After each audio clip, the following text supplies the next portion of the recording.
I don't hate Apple, and this is my honest impressions and honest opinions and thoughts about the iPhone 8.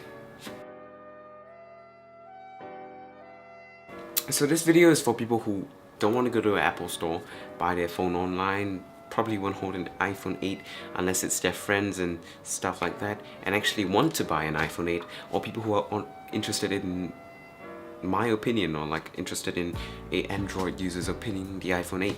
So I didn't actually buy the phone, disclaimer, but I did go to the store and spend about 2 hours playing with it and testing it out. People behind me got pretty frustrated, but I did do it anyway. And yeah, so here are my opinions on it. And I respect your opinion to hate my opinion, but I have my opinion and I shall just say my opinion. So, the iPhone 8. Pros. Design is good as usual. I mean, iPhone's design has been the same thing ever. The glass on the back makes things look fancier and a bit more like the Samsung or Oppos or Huawei's of the world.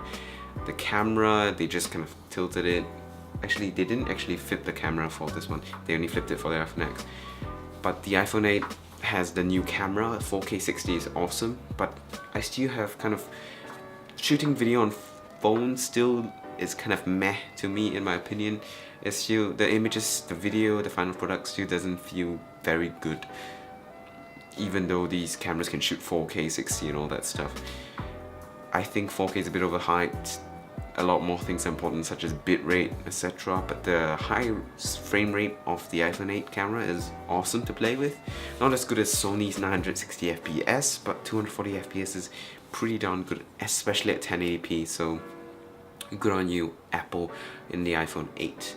Now, I still hate the fact that it's got those huge bezels, because everyone has small bezels now. Samsung, LG, Sony, even Apple themselves, in like a few weeks, they all have small bezels, but the iPhone 8 still has the big fat bezels, which trigger me to hell. Other improvements from the iPhone 7 though, nothing major really. There's wireless charging now, which is Qi wireless charging, and there's new better performance, apparently better battery life, they claim. There is the same screen, the same battery size, the same stuff in a lot of places, the lack of a headphone jack still, and a very nice design nevertheless. The iPhone 8 is actually a pretty good phone. I mean, it's behind the times in terms of a lot of features that I would want, but if you are an iPhone user coming from the iPhone 6 or the SE, I would still recommend you to switch to Android. But if you don't want to, I understand. There are many things on Apple that you will like the AirDrop or iMessage. These things may be crucial to you. You love the ecosystem, and I respect that. But, and whether you get the iPhone 8, my general impression is, yeah, you should. It's a good phone. I mean, it's an upgrade over like older iPhones. But if you're on iPhone 7, don't care. Don't give a rat's ass about the iPhone 8. Maybe go for the iPhone X if you have a lot of money. Just burn a lot of money to spare. But don't care about the iPhone 8 because it's a very small upgrade. It's not worth it. Unless you're like a tech reviewer and you want to review the latest smartphones. So yeah, that's my general impressions on the iPhone 8. And I hope you guys enjoyed it. Maybe Apple fanboys will shit on me less in this video. Hopefully. But I'm not an Apple fanboy, I'm just speaking the truth about the iPhone 8. Good phone, not bad pricing, bad timing, a bit behind the time, but still an upgrade for Apple users coming from older phones. Side note, the benchmarks about how the Apple iPhone is faster than a dual-core i3, i5, I don't believe it, I don't buy it, because firstly, the software for iPhone is super well optimized, so the performance may match, but the power of the chip in the phone is still better than the one in the laptop.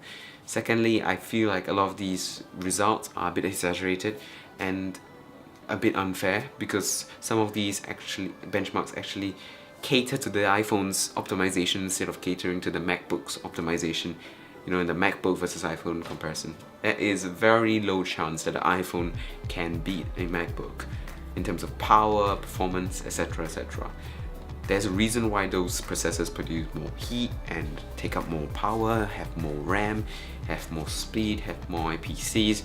There are a lot of things that make a CPU powerful and not just a few benchmarks that could be easily flawed or tilted, lied or exaggerated.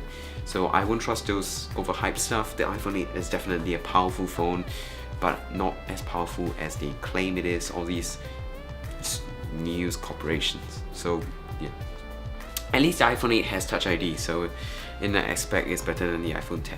Anyway, thanks for watching this video. If you guys found it helpful or enjoyed it, definitely like and subscribe.